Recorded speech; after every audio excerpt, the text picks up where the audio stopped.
Hey guys, George here, and I want to bring you today a solo playthrough of Scenario S23. I don't know why I have S3 up there. It's probably S23 from Starter Kit 3. Monty's Gamble takes place on the 20th of September 1944, Oosterbeek, Holland. So this is Operation Market Garden, and Oosterbeek is, I believe, either west or to the north of Arnhem, and it's where the paratroopers bravely uh, held their ground to prevent the Germans from reinforcing the city of Arnhem. And let's see, do we have the order? Yep, Camp Group Harder versus the 2nd Battalion South Staffordshire Regiment. Forgot a T there. Oh well, my mistakes. Now the way I'm going to play this solo is that I made for each group of infantry, A, B, C, D, and capital A, capital D for the guns. I made counters whereby if a German unit touches either counter, it will activate it. And depending on my dice roll, my 2d6, that group will appear in its rightful location. I hope I didn't make any typos here, but anywho. Let's talk about the positions of each group. So Team A, or little a, is Barkley, a 9-1 leader with a 4.58 and a light machine gun 2.7. Um, Now, the reason why I placed that leader there with the light machine gun is because I want a negative modifier on my 2 roll, an extra 1 modifier. The British don't cower. First line and elites do not cower. Um, so they don't need leaders to prevent cowering. This is by SSR in Starter Kit, but in the full game, when you look at the national characteristics of the Commonwealth forces, and by Commonwealth, it includes British, Canadian, New Zealand, Australian, and probably the Greeks, because um, after the occupation of Greece, there was never a formal surrender of Greece, and for that, the Greek populace, by the way, happy Independence Day, March 25th to everyone. Um, the Greek populace was made to starve uh, as a punishment by the Nazi regime. Coffee. And from what I've heard, there was also a Red Cross relief. But the Greeks, being as hardy people as they are, they fed off the land. So dandelions and other food scraps kept them alive, much to the Germans' amazement. So Barkley, Team A, with the LMG and a 4.58 elite British squad, I positioned them. One position was here. And that position is great because you can, um, you can, if you want to hold, if you don't want to hold your fire, you can target this hex with a non-assault movement. That would be a flat shot. You wait until they come here. You got a down 2 shot. Here, you double your firepower and use one of the 2 elements, firepower elements, either in the inherent firepower or the support. So then you can end up covering 2 hexes and maybe 3 with final protective fire. If you even hold your uh, fire until the opponent comes here, and you basically have him surrounded, and then if he breaks in this hex, you have him eliminated for failure to rout. So that's a good position. And the other position I put him in is H9, which is at down here. And now you might ask yourself, why, George, would you put them down in the open? Well, he's not. He has height advantage. And so with height advantage, he can even route back to here if he breaks. At the same token, he can cover this area. And if somebody says, well, he's not around here, there's nobody there, and they try to go down here, you can ambush them there. And again, you can lay down 3 zones of fire in 3 different hexes, one with the inherent firepower of the squad, one with the LMG, and then another one with final protective fire, or even an additional one with final, what is it called that? Final protective fire and final fire and final protective fire. That's another 2 elements. Yeah, And then going to case 7, where's case 7? Right here. In this case, um, it protects this road and this road. Now, in advanced squad leader, we have something called the fire lane, and you can put down residual fire within within a hex grain or a hex row like that, and with the residuals down there, it makes things a little bit messy for an advance or going across it. And the final one is K7. Okay, so Group B.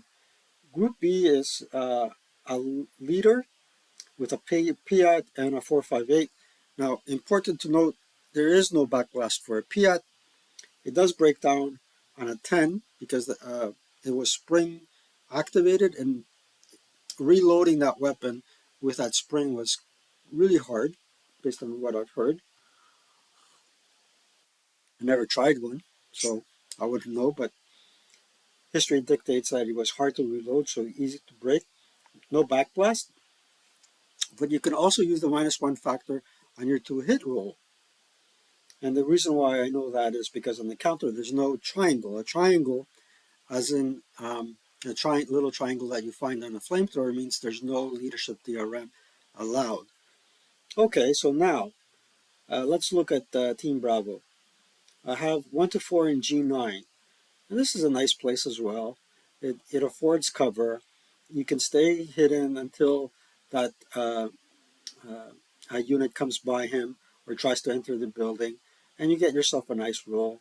Um, or if the armor takes the lead over the infantry, and this unit here uh, exposes himself, so reveals himself when he's down there, you get a rear shot, which is pretty favorable to you. C and D, I kind of position them in areas where they can ambush people and prevent an advance, but at the same time have the ability to route back. A and B, ideally I want them in towards the rear where they can cover the last road to exit. Now you cannot set up on row C, it's from D to O, and they can remain hidden because, well, in the advanced game, you have something called concealment terrain. And the beauty about concealment terrain is that if your gun is hip, it reveals itself, and it reveals itself uh, under a concealment. And you don't have to reveal yourself um, until you want to fire, basically. And you keep concealment unless you roll a 5 or a 6 on the colored die. Now, that's the advanced game. But I am porting some knowledge from the advanced game back to starter kit. And by concealment terrain, what I mean is there's woods, there's brush, there's buildings, and there's orchards. All that are examples of concealment terrain. And the way you find concealment terrain is if you look at the terrains chart. Let me show you offhand what I mean by that here. When you look at the terrain chart, terrain, PTO terrain? No. Where do I find terrain here? IF PTO terrain, ordnance, vehicle concealment, Neil's charts. Let's look at Neil's charts. What the heck? To hit terrain. Okay, good. So everything that is in red is concealment terrain. Now, if you set up your your gun in open ground, which is not concealment terrain, you have to reveal it concealed when the person has lost to it. But if you use concealment terrain, and that being brush and orchards among them, then you only have to reveal them concealed when you fire. So you can retain hip status and concealment for a very long time. So why not put the gun in woods? Because uh, most AT guns are not turreted. So there's an initial +3 penalty to change covered arc. And it's doubled if you're in woods or in a building. But with brush and orchards, you get the benefit of being concealed and hit without the penalty of traversing your gun. So you play a +2 instead of +3. A one die roll difference can make the difference between a hit and a miss. So I hope I explained myself there. So these guys are like a last minute resort of hit F8. Maybe I didn't put the right number there with whatever I mean by F8 here. Maybe I wanted to say F7. I'm not sure. And J5. J5. How about J5? J5 is here. So you can conceivably cover this area, that area, and point blank fire. And the thing that's special about these guns is if you look at their info, you have HE of 7 from 1943 on, and APDCR or APD ammunition, which is 6 as of January 1944 in the ETO campaign or ETO theater, European theater, DJ6. I wonder if they explain that in the starter kit. I consult the advanced rules. So the way I'm going to play is I'm going to start this the Germans, and the Germans. Let me explain to you my plan of attack for the Germans. My plan of attack is as follows. I'm going to um, storm, try and storm 2 of my AFEs off the board right off the bat. Crew exposed. By crew exposed, the reason why I'm crew exposed is because I want to use half movement points across the hexes. And if I've expended less than 3 movement factors in uh, a fire's line of sight, I get an additional modifier. And I can use all the modification, all the positive modification I can get. Typically, this is going to be a close range fight, less than 6 hexes. So typically, um, there's no way that a person can get anything less than 10 to hit unless I spent less movement points in his line of sight and qualify for the other uh, modifications. Now, why don't I have my 105 crew exposed? It's because this guy will try and get the infantry out of a pickle if they do stumble against a pickle. A pickle being a firefight that is next to impossible to defeat the enemy infantry because they're in a building. Now, having said that, this guy needs virtually point blank fire to dislodge the infantry out of the hex or a critical hit, because typically with the infantry target type, you need a base 8 to hit, and then add that to the uh, to hit dice roll. You're looking at a 5, buttoned up 4, a 4 or less to hit somebody in a building, which is pretty bad. 105 is a 20 firepower factors and goes down to 8. If you're using area target type, you would have an 8 up 3 shot, which is alright. So the tactic that I'm trying to simulate here, and I'm forgetting its name. There is a name for it. It was first used in Iraq, maybe. Soon it will be Iran, but Iraq. It's when um, the infantry use their armor and mobile capabilities to just rush the enemy, go right through the village, and confuse everybody. What are my tanks doing in my rear? And with a confusion, you attack in more favorable conditions. So let's see how it goes. Begin a log file. So I just began a log file, and I'm going to begin by um, rally phase is over, prep fire, movement. I'll begin by moving this tank here. So I have 1, 1.5, 2, 2.5, 3. Activate this guy to D6. roll the 4. 1 to 4 is K4. So we can put group C on K4.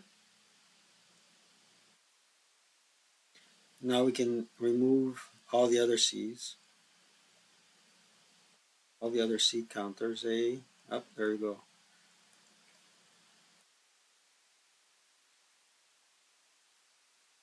Put them down here.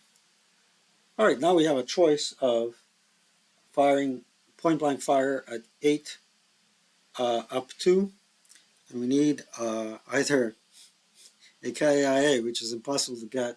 That would be a big stun and a recall, or a little stun if they failed a morale check of 8, uh, maximum 8. So we reveal that person is there. Question is, do we want to fire? And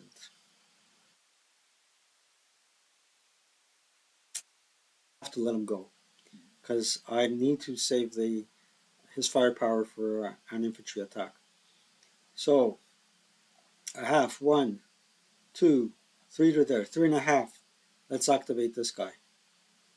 I'm gonna use a dice to just briefly recall what the heck I'm doing with the movement factors.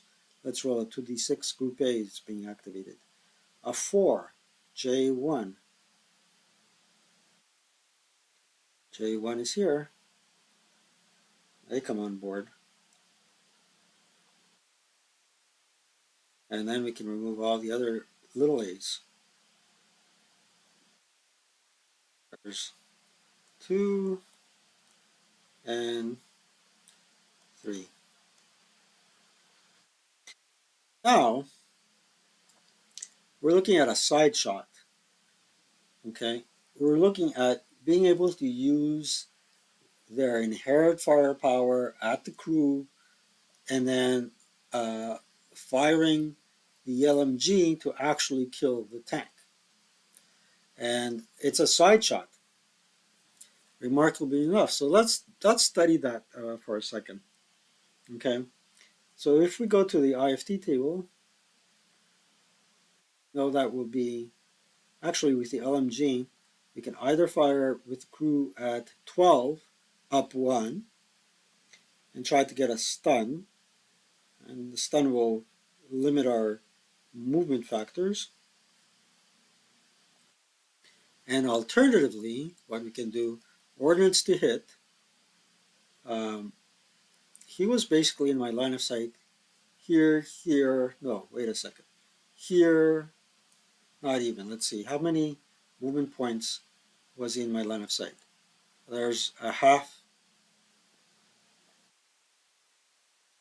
It was actually only one movement point, really, consecutively.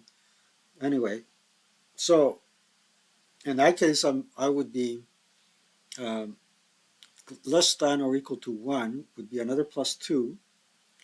Um, the range modifier doesn't take into effect because I'm still in motion. Um, my leadership DRM I can use as well. So it would be 10, 10 up, 10 up 3. So it would be a 7 to hit. But then when you look at the to kill table, an MG is 4. It's a side hit. I can wait until he becomes goes into I2. Then it would be a 5. And then you would add 2. I would be able to eliminate the uh, armored fighting vehicle. 5 plus 2 is 7, minus 7, and plus 1 because it would be rear target facing. Minus 3 for his armor. Oh, I forgot to mention that he is a small target. Okay, let's write this down. Okay, take a little bit of a notepad. So all the gobbledygook goes away.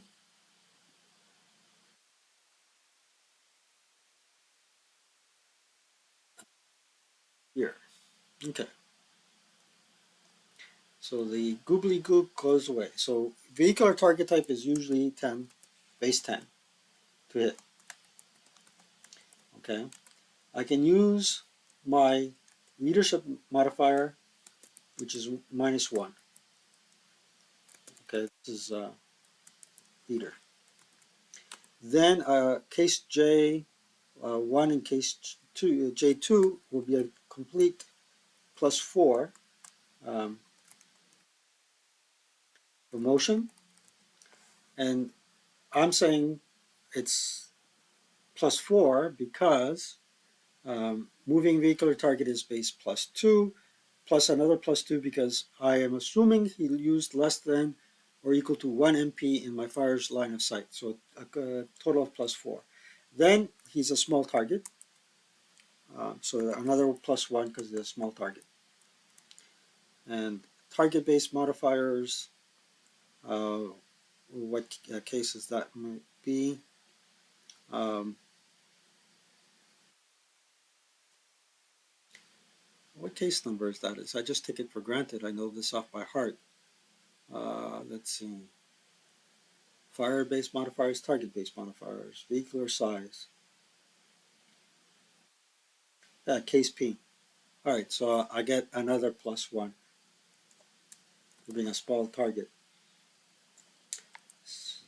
And I am putting in my leadership DRM.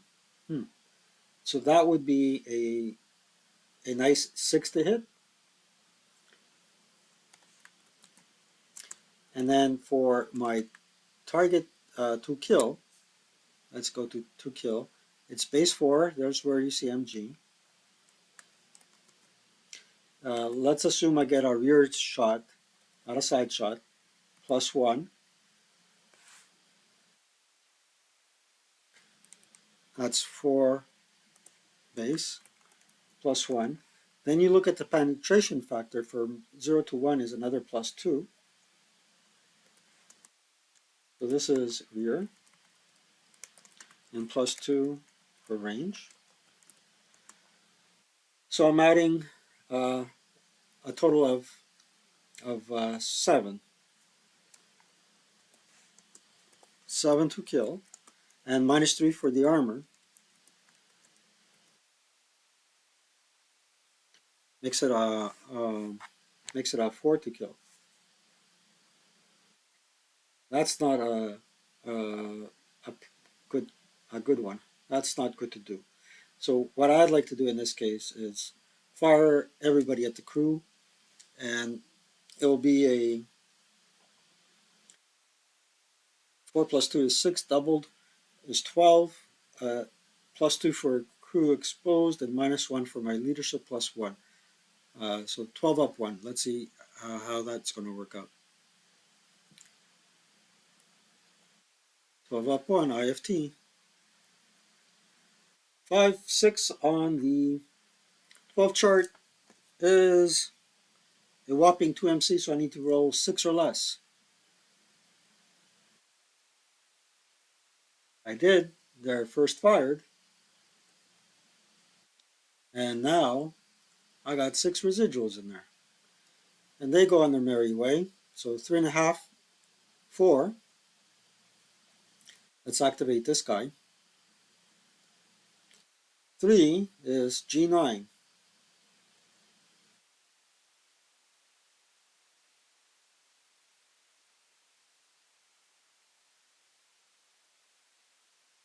So let's get B away, little b. I have considered 3 locations for each group. So Blackley is there. So 4, 4.5. Oh, he gets activated. Big A. 8 is D2.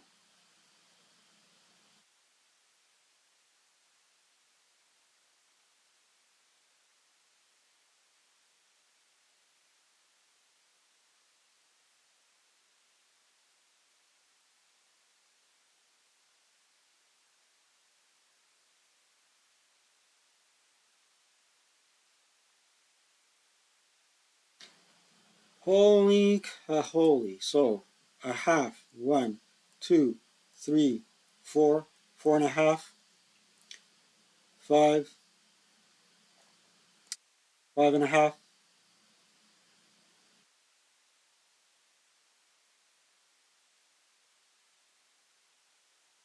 six, six and a half. I'll stop him there and say, I'm firing. So now, technically speaking, he was a whopping, rinsing there, that's a half, one, one and a half, two. So let's go back to our to hit, and this time we're going to declare a PCR or APDC. I need a six or less to get the ammo. So let's do the two hit on that baby. So first, 10 vehicular target type. Minus 1 liter applies. Instead of plus 4, now I get a plus 3. And I didn't have to change covered arc. Uh, and plus 1 for small target. So now I need a 7 to hit. But I need a 6 or less to get my special ammo. And then we'll see this no longer applies because it will be a different table. Okay, 7 to hit. And um, I have a rate of 3, but I can't fire again because he only expended half a moving point to get there.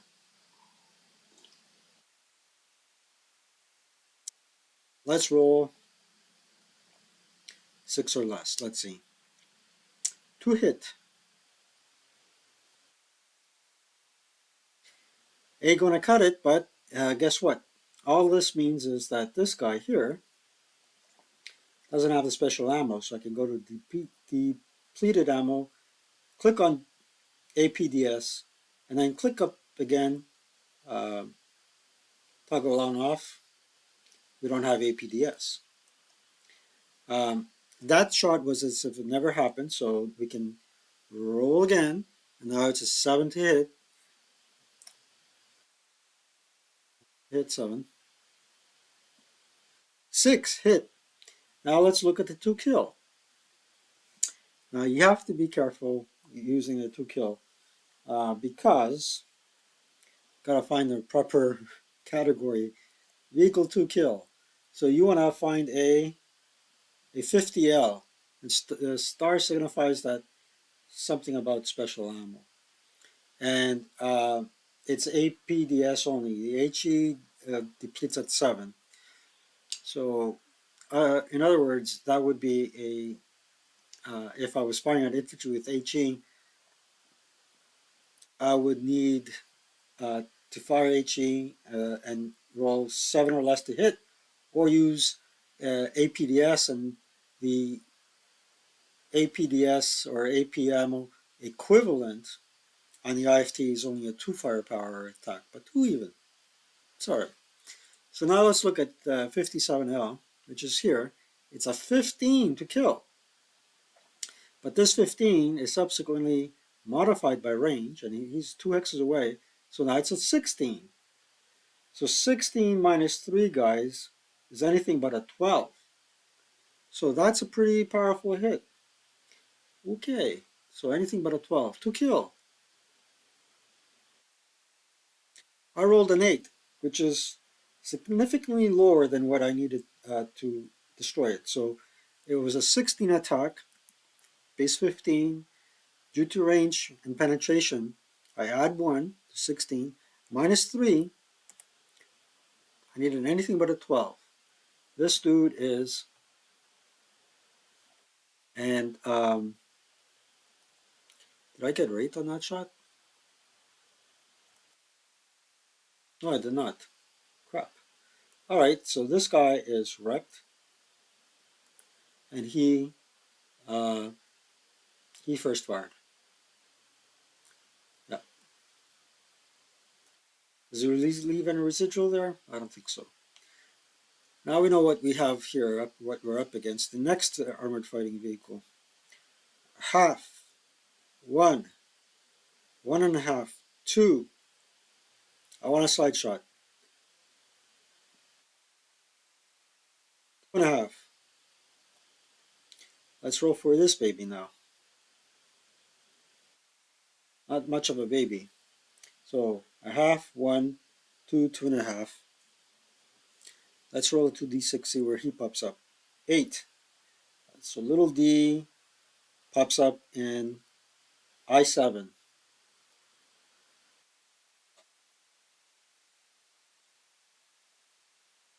That's what I put down.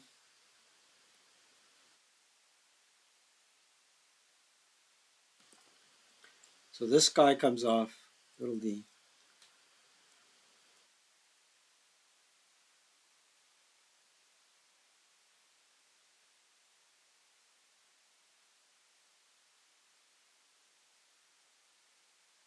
And we can remove all the other ones.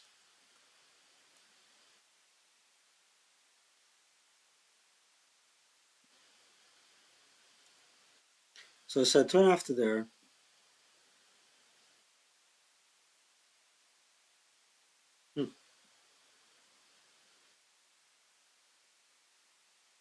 I'm going to go here. For 3, activate B. That's an 8. So 8 means he'll pop up at F8, or E8 actually. E8. There's only one way to find out. Let's see, what the heck did I write? E8. Okay. So he pops up there, and I'm going to turn his covered arc to there.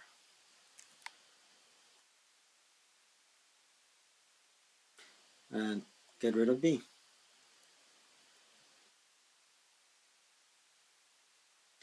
Now notice at this position here, he covers this hex and this hex. And I don't want to end up close to a Piat. I'll take my chances over here. So 2, there's a 2.5. A half, 1, 2, 2.5, 3, 4.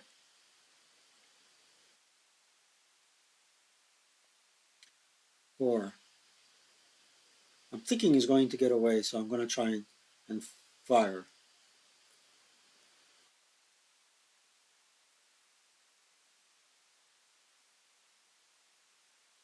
That's a 4 hex range. I drew line of sight, so I have to fire it. Let's look at the... Oh, he only has 3. So you know what we're going to do here? He only has a 3 range. What we're going to do is fire our inherent firepower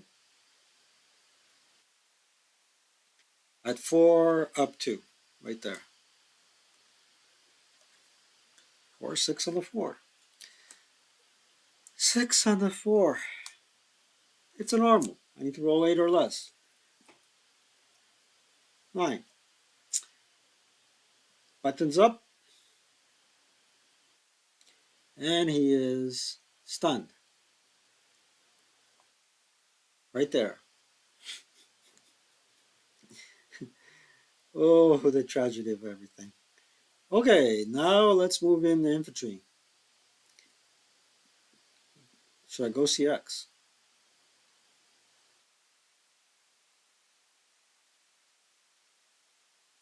He's first fired. Let's go double time. 2, 3, 4, 5. Will he fire? No.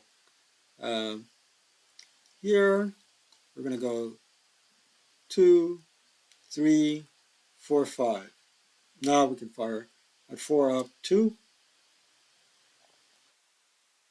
Nothing. Did not cower, but he first fired. And at 4 up 2, he leaves 2 residuals there. Now this fellow is going to come in and where is he going to fire? I'll tell you where he's going to fire.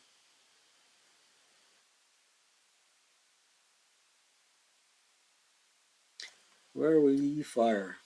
Or where will we go? Oh, it's going to go this way. 1, 2, 3, 4, 5, 6, 7, and 8 to there.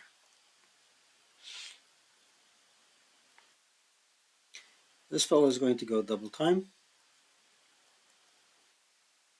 2, 3, 4, 5 to there. Not worth firing. And these fellows are going to go 1, 2, 3, 4 to there. Harder is going to go 2, 4, 6 and join him. These guys are going to go 2, 4. These fellows are going to go 1, 2, 3 to there. So now we'll remove all residuals, turn it to defensive fire, and I don't believe I have defensive fire. I do not dread firing past these orchards because I don't have line of sight. I don't have line of sight to there as well. Here, nada. These guys are all marked on their first fire, advancing fire. So now what I'm going to do is fire here to there to get a neck.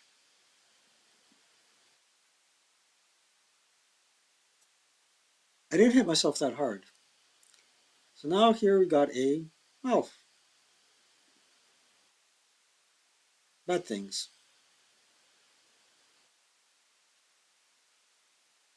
There they are. Main armament mouth. And I can fire the MG, but a lot of good that will do me a 2 up 2 or 2 up 3.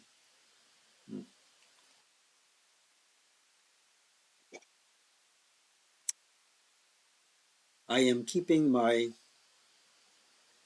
options open. Route, remove all moves, prep, and def.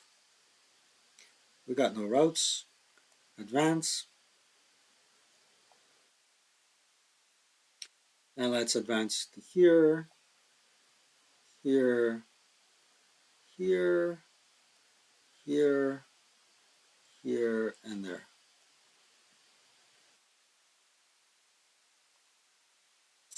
And in close combat, this thing turns over, and we're flip to hit +1, no matter what, CC and overruns and IFT. And task checks. Conceivably, you can have a pinned crew. Occurs a +2 for being pinned, +1 for being under the +1 to hit thingy.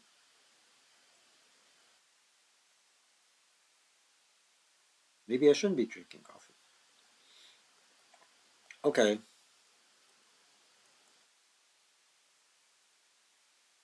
So now what do we do? What we're going to do is turn it over to rally phase, and at this juncture here, remove all the moves and all the pins. This juncture here, let's do an incremental save. We'll do turn 1. It'll be about 40 minutes worth of video, and I can do an after action report after I completed the scenario on my own time. I think that's going to be saving time. So I'm going to pause on my end and save turn 1A. Let's see what we can do with the British.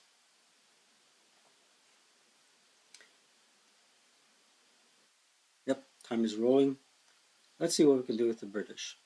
Well, before we see what we can do with the British, there is rally phase, and we have to make a decision as to whether we're going to try and repair this or not. We can try and we don't have to repair it. We can keep it mouthed, and then try to uh, extradite this for 6 victory points, or the risk that we take by uh, trying to repair it is that if it breaks down permanently, he's subject to recall and he will not be part of the uh, victory objective. But the problem I have is that if I don't try to repair it, he won't be able to fulfill his purpose, and his purpose is, as a 105, to fire HE and blast these guys open to leave the infantry advance peacefully. So let's try and repair it for good measure. Let's see what we can do. No, but we didn't mouth it either. And at least we tried. Okay, so now it's the British turn, British prep fire. And rather than looking for a target that I can't find here, I will target these guys. Um, no, I won't, because with an 8 firepower factor, let's take a look at it.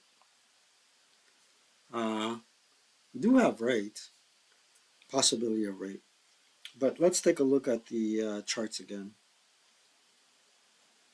So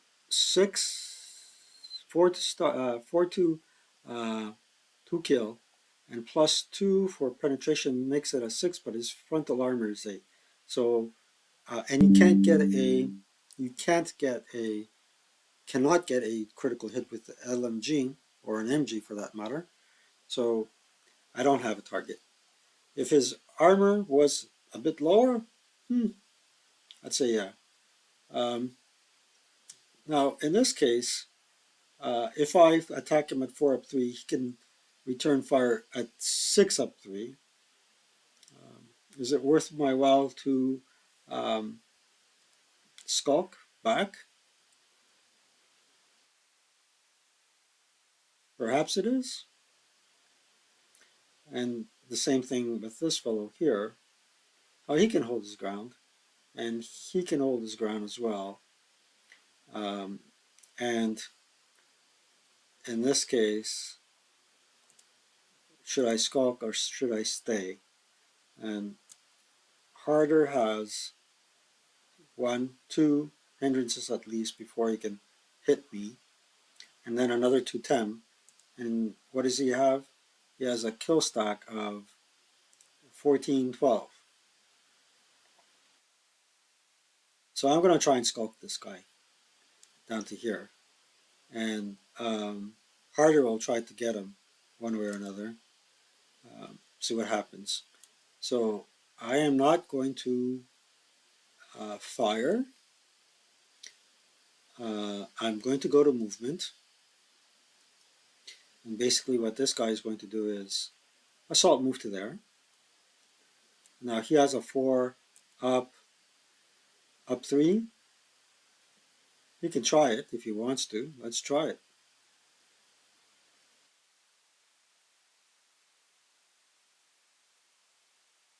That's nothing. So he first fired. This fellow is going to assault move. I don't think it's worth assault moving anywhere and risk getting a shot at. You can try assault moving to there, and he'll take a line of sight check, and no good, so he'll fire, and he final fired. He definitely doesn't have line of sight to there. This guy doesn't have line of sight to there. This guy might, but let's see. Oh, I think we missed it. Oh, let's take a line of sight check in any case and see. Nope, hits the building, fires, and first fires. And this dude will fire assault move to there. And it's actually worth going like this and trying to get this guy. And then facing fire from there. Okay, let's be adventurous. Let's be adventurous here. 1, 2, 3, non-assault movement. And this guy's gonna fire. Let's see. He's gonna fire at him. So we got two hindrances, three hindrances. I'll call that as two. Okay. -1 for leadership theorem and and -1 for the leader. So there's 5 minus 2 would be a net up 3, 12 up 3. That's far. They don't cower, but 8, 9, 10, 11 on the 12 is missed by 1. And got no rate on the LMG, so they first fired. Cool. Okay. I didn't even try to bother. Oh no, I did it. That's good. Okay. All right, that was my movement. Defensive fire. What do they got? Nothing. Except this guy can try and fire there. But typically, I would like to have these dudes here. So let's fire in the area target type. Let's not fire in the area target type. Let's fire on the infantry target type. Um, so with the infantry target type, it's a base 8. This is I for infantry. There is no leadership DRM, but there is -1 for range, +3 for TEM, +1 for the hindrance, and +1 because him being in a state of stun, the stun result. So we got a total of 4 modifiers, so 4 to hit.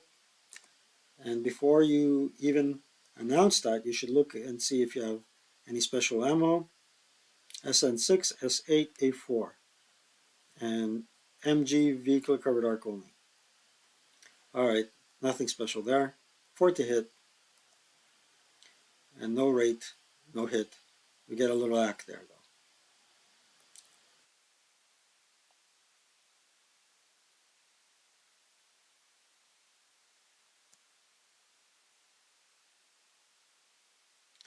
Let's fire the MGs at 4, or just one MG at 4, up a payload.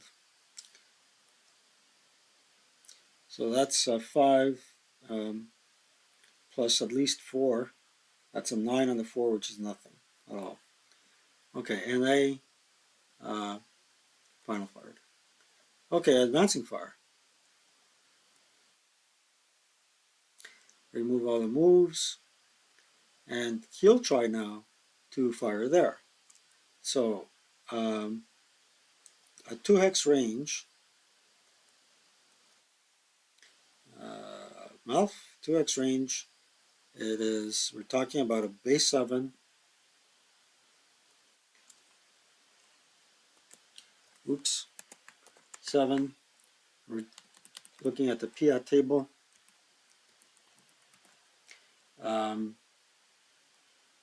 Range -1. Does that apply to anti-tank guns? Let's see. Do we hit? I don't think so. Uh, Let me take a look at the. Oh no, see, here it is. Not applicable. Light green L, not applicable to LATW. So it is a basic 7. Okay. The -1 leadership theorem does apply. So -1 leader. +1 small target. And +1 for the hindrance. So that's what we're looking at. So a 6 to hit. The PIAT. I'm not counting 2 hindrances, I'm only counting 1. It's ridiculous to count 2 hindrances. Okie dokie. To hit. 7. That was 1 more than I needed. So unfortunately I missed.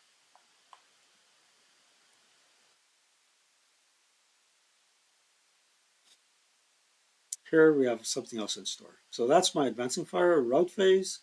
Let's remove all moves, off prep and defire. So nobody's broken so far. One uh, one unit is stunned. Another unit has a mouthed weapon. And now, route phase, there's nobody that is broken. We can go to advanced phase. So with advanced phase, in order, since I already advanced there, I will advance here and make a little bit of a kill stack. This guy's not mouthed.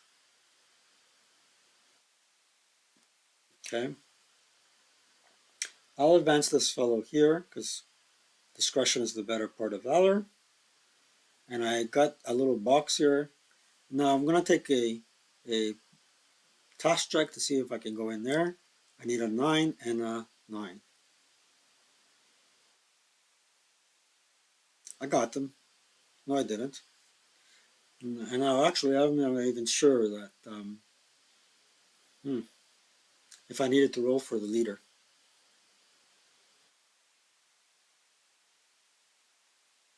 Anywho, consider it pinned. Uh, I'm not too sure if I needed to roll for a task check for the leader to go into close combat with them. But I did roll for him. I rolled an 8. And unfortunately I rolled a 9, or a 10 for the squad. Even with my leadership DRM, it wouldn't have counted. So they cannot go into close combat. My intention was to go into close combat. And he has no main armament. He has a MG. And the other thing that he has is SD7, H9, MG. Just an MG. And I think that uh, my CVV value would have been greater than his ability to return fire at me. So the moral of the story there is that be careful of armored fighting vehicles that don't have enough firepower to sustain a close combat attack by infantry.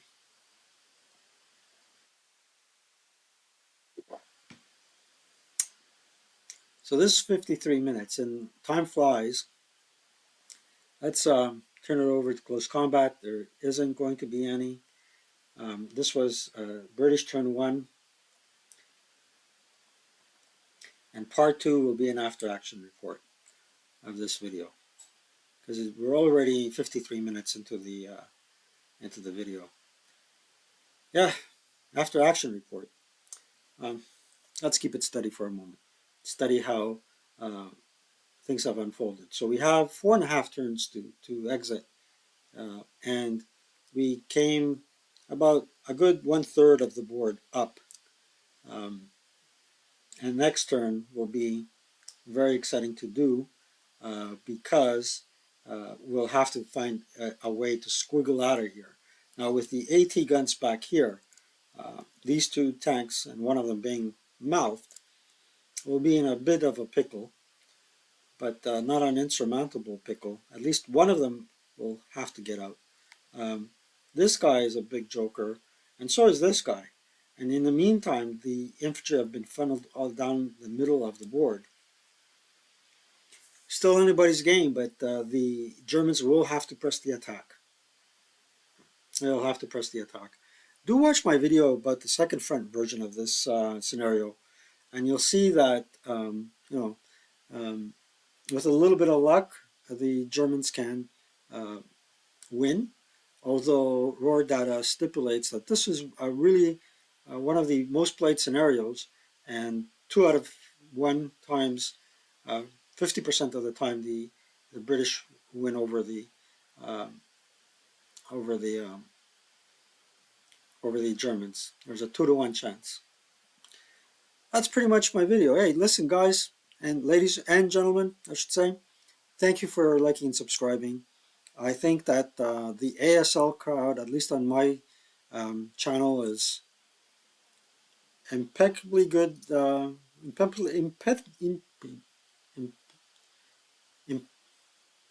excellent viewers. There goes my speech impediment. Might need impeccable viewers. There you go.